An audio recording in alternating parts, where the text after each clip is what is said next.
Hello বন্ধুরা, তোমরা সবাই কেমন আছো? আশা করি সবাই ভালো আছো। বন্ধুরা, পশ্চিমবঙ্গ সরকারের সমাজ কল্যাণ দপ্তরের তরফ থেকে প্রতি বছর বিভিন্ন ধরনের স্কলারশিপ দেওয়া হয়। অর্থাৎ বন্ধুরা, সমাজে পিছিয়ে পড়া ছেলেমেয়েদের জন্য উচ্চশিক্ষার জন্য বিভিন্ন ধরনের স্কলারশিপের আয়োজন করে থাকে পশ্চিমবঙ্গ সরকার।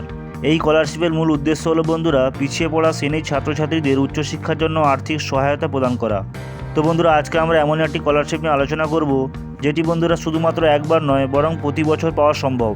এই স্কলারশিপে বন্ধুরা মাধ্যমিক পাস থেকে শুরু করে গ্র্যাজুয়েশন থেকে শুরু করে পোস্ট গ্র্যাজুয়েশন পর্যন্ত তোমরা এখানে আবেদন করতে পারবে। তো বন্ধুরা, চলো আমরা এই স্কলারশিপ সম্বন্ধে বিস্তারিত জেনে নেব। তো বন্ধুরা, এখানে তোমরা প্রথমে দেখতেই পাচ্ছ, এখানে লেখা রয়েছে কে কে আবেদন করতে পারবেন। এখানে লেখা রয়েছে বন্ধুরা, শুধু ওবিসি ছাত্রছাত্রীদের জন্য প্রযোজ্য। অর্থাৎ বন্ধুরা, যারা এখানে ওবিসি ক্যান্ডিডেট রয়েছে তারা এখানে শুধুমাত্র আবেদন করতে পারবে। তারপর দেখতে পাচ্ছ বন্ধুরা, এখানে বলা হয়েছে 1 নম্বরে আবেদনকারীকে অবশ্যই ভারতের স্থায়ী নাগরিক হতে হবে এবং সঙ্গে পশ্চিমবঙ্গের বাসিন্দা হতে হবে। 2 নম্বরে দেখতে পাচ্ছ বন্ধুরা, নিচের দিকে লেখা রয়েছে 2 নম্বরে দেখতে পাচ্ছ বন্ধুরা, আবেদনকারীকে সরকারি স্বীকৃত ওবিসি অর্থাৎ বন্ধুরা অদার ব্যাকওয়ার্ড ক্লাস ক্যাটাগরির অন্তর্ভুক্ত হতে হবে এবং তার কাছে বৈধ কাস্ট সার্টিফিকেট থাকতে হবে, তবেই তোমরা এখানে আবেদন করতে পারবে। 3 নম্বরে লেখা রয়েছে বন্ধুরা, শিক্ষার্থীকে সরকারি অনুমোদিত স্কুল, কলেজ বা বিশ্ববিদ্যালয়ে নিয়মিত পড়ুয়া হতে হবে। অর্থাৎ বন্ধুরা, যারা এখন স্কুল, কলেজ বা বিশ্ববিদ্যালয়ে পড়াশোনা করছো তারাই এই স্কলারশিপের জন্য আবেদন করতে পারবে। তারপর দেখতে পাচ্ছ বন্ধুরা, দূর শিক্ষা বা ওপেন ইউনিভার্সিটির শিক্ষার্থীরা এই স্কলারশিপের জন্য উপযুক্ত হবেন না। 4 নম্বরে দেখতে পাচ্ছ বন্ধুরা, আবেদনকারীর পরিবারের বার্ষিক আয় 2,50,000 টাকা বা তার কম হতে হবে, তাহলে তোমরা এখানে আবেদন করতে পারবে। সর্বশেষ দেখতে পাচ্ছ বন্ধুরা, পরীক্ষায় অন্তত 60% নম্বর থাকতে হবে। অর্থাৎ বন্ধুরা, 60% নম্বর থাকলে তবেই তোমরা এখানে আবেদন করতে পারবে। তারপর দেখতে পাচ্ছ বন্ধুরা, নিচের দিকে লেখা রয়েছে কত টাকা আর্থিক সহায়তা পাওয়া যায়। অর্থাৎ বন্ধুরা, এই স্কলারশিপে আবেদন করলে তোমরা সরকারের তরফ থেকে কত টাকা অনুদান পাবে। এখানে লেখা রয়েছে বন্ধুরা, ওবিসি শিক্ষার্থীদের জন্য OASIS স্কলারশিপের পরিমাণ শিক্ষার স্তর অনুযায়ী আলাদা আলাদা।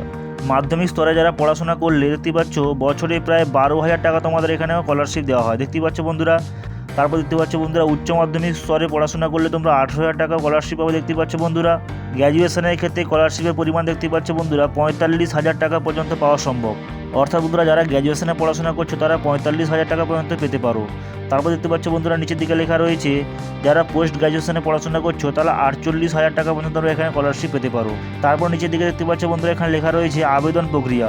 অর্থাৎ তোমরা এই স্কলারশিপের জন্য কিভাবে আবেদন করবে।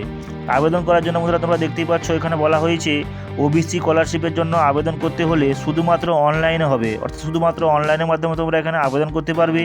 নিচে ধাপে ধাপে আবেদন করার প্রক্রিয়া দেওয়া হলো। সর্বপ্রথম দেওয়া রয়েছে বন্ধুরা অফিসিয়াল ওয়েবসাইট। অর্থাৎ যে ওয়েবসাইটের মাধ্যমে তোমরা এখানে আবেদন করবে, দেখতেই পাচ্ছ https://oasis.gov.in। এই ওয়েবসাইটের মাধ্যমে তোমরা এখানে আবেদন করতে পারবে। তারপর দেখতে পাচ্ছ বন্ধুরা, নিচের দিকে লেখা রয়েছে 2 নম্বরে লেখা রয়েছে ওখানে গিয়ে স্টুডেন্ট রেজিস্ট্রেশন অপশানে ক্লিক করতে হবে। তারপর আপনার জেলা নির্বাচন করতে হবে। 3 নম্বরে বন্ধুরা, এরপর নিজের নাম, জন্ম তারিখ, কাস্ট সার্টিফিকেট নম্বর, ঠিকানা, শিক্ষা প্রতিষ্ঠানের নাম ইত্যাদি দিয়ে প্রাথমিক রেজিস্ট্রেশন করে নিতে হবে। তারপর দেখতে পাচ্ছ বন্ধুরা, 4 নম্বরে রেজিস্ট্রেশন সম্পন্ন হলে একটি ইউজার আইডি ও পাসওয়ার্ড পেয়ে যাবেন। তারপর দেখতে পাচ্ছ বন্ধুরা 5 নম্বরে, এরপর সেই ইউজার আইডি ও পাসওয়ার্ড দিয়ে লগ ইন করে মূল স্কলারশিপ আবেদন ফর্ম পূরণ করে নিতে হবে। তারপর দেখতে পাচ্ছ বন্ধুরা 6 নম্বরে লেখা রয়েছে ফর্ম পূরণের সময় কিছু গুরুত্বপূর্ণ ডকুমেন্ট স্ক্যান করে আপলোড দিতে হবে। তারপর দেখতে পাচ্ছ বন্ধুরা নিচের দিকে লেখা রয়েছে প্রয়োজনীয় ডকুমেন্টস। অর্থাৎ তোমরা যে আবেদন করবে তার জন্য তোমাদের কী কী ডকুমেন্টস লাগবে। 1 নম্বরে রয়েছে বৈধ ওবিসি কাস্ট সার্টিফিকেট। 2 নম্বরে রয়েছে পরিবারের বার্ষিক আয় সংক্রান্ত সার্টিফিকেট, যা বন্ধুরা বিডিও বা এসডিও দ্বারা জারি করা থাকে, সেটি তোমাদের এখানে দিতে হবে। 3 নম্বরে বলা হয়েছে সর্বশেষ পরীক্ষার মার্কশিট।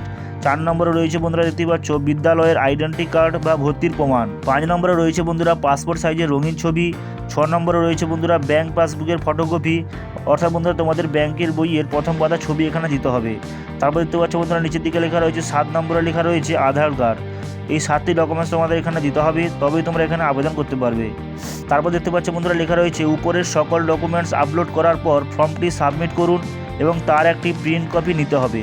ওই প্রিন্ট কপি দেখতে পাচ্ছ বন্ধুরা, এরপর সেটি সংশ্লিষ্ট বিদ্যালয় বা কলেজ কর্তৃপক্ষের কাছে জমা দিন ভেরিফিকেশনের জন্য। অর্থাৎ বন্ধুরা তোমাদের ফর্ম ফিল আপের পর একটি প্রিন্ট আউট নিতে হবে, সেই প্রিন্ট আউট বন্ধুরা তোমাদের ভেরিফিকেশনের জন্য স্কুল বা কলেজে জমা দিতে হবে। তারপর দেখতে পাচ্ছ বন্ধুরা এখানে বলা রয়েছে কবে থেকে তোমরা এখানে আবেদন শুরু করতে পারবে এবং এর শেষ ডেট কী রয়েছে। এখানে লেখা রয়েছে বন্ধুরা প্রতি বছর জানুয়ারি থেকে দেখতে পাচ্ছ বন্ধুরা আগস্ট মাস পর্যন্ত সময়সীমার মধ্যে আবেদন করার সুযোগ থাকে। অর্থাৎ বন্ধুরা তোমরা জানুয়ারি মাস থেকে আগস্ট মাস পর্যন্ত তোমরা এখানে আবেদন করতে পারবে। তবে নির্দিষ্ট তারিখ জানার জন্য তোমাদের অবশ্যই বন্ধুরা অফিসিয়াল ওয়েবসাইটে নিয়মিত চোখ রাখতে হবে। অর্থাৎ বন্ধুরা তোমরা এখানে অফিসিয়াল ওয়েবসাইটে গেলে তোমরা ওখানে নির্দিষ্ট তারিখটি জানতে পারবে। তারপর দেখতে পাচ্ছ বন্ধুরা এখানে বলা রয়েছে যে ভুলগুলো করা উচিত নয়। অর্থাৎ বন্ধুরা যে ভুলগুলি করলে তোমার স্কলারশিপটি বাতিল হয়ে যেতে পারে। প্রথমত বলা হয়েছে বন্ধুরা কাস্ট সার্টিফিকেট আপলোড না করা বা ভুল আপলোড করা। অর্থাৎ বন্ধুরা তোমাদের কাস্ট সার্টিফিকেটটি সঠিকভাবে আপলোড করতে হবে। 2 নম্বরে দেখতে পাচ্ছ বন্ধুরা পরিবারের আয় বেশি থাকা সত্ত্বেও মিথ্যা তথ্য দিয়ে আবেদন করা। 3 নম্বরে দেখতে পাচ্ছ বন্ধুরা ভুল ব্যাঙ্ক অ্যাকাউন্ট নম্বর দেওয়া। 4 নম্বরে দেখতে পাচ্ছ বন্ধুরা বানান ভুল বা তথ্য ভুল লেখা। এই সব ভুলের কারণে বন্ধুরা আপনার স্কলারশিপ বাতিল হয়ে যেতে পারে বা আপনার টাকা পেতে সমস্যা হতে পারে। তো বন্ধুরা তোমরা দেখতেই পাচ্ছ তোমাদের সঙ্গে স্কলারশিপটি নিয়ে আলোচনা করলাম। তোমরা যারা স্কলারশিপের জন্য আবেদন করতে চাও তারা অবশ্যই নির্দিষ্ট সময়ের আগে তোমরা এখানে অবশ্যই আবেদন করে ফেলো এবং যে ভুলগুলি তোমাদের সঙ্গে শেয়ার করলাম ওই ভুলগুলি থেকে তোমরা বিরত থাকো। ভিডিওটি যদি তোমাদের ভালো লেগে থাকে তাহলে অবশ্যই একটি লাইক করো এবং বন্ধুদের মাঝে শেয়ার করো এবং এরকম গুরুত্বপূর্ণ ভিডিও পেতে আমার চ্যানেলটি সাবস্ক্রাইব করে আমার সঙ্গে জুড়ে থাকো। দেখা হবে পরবর্তী ভিডিওতে।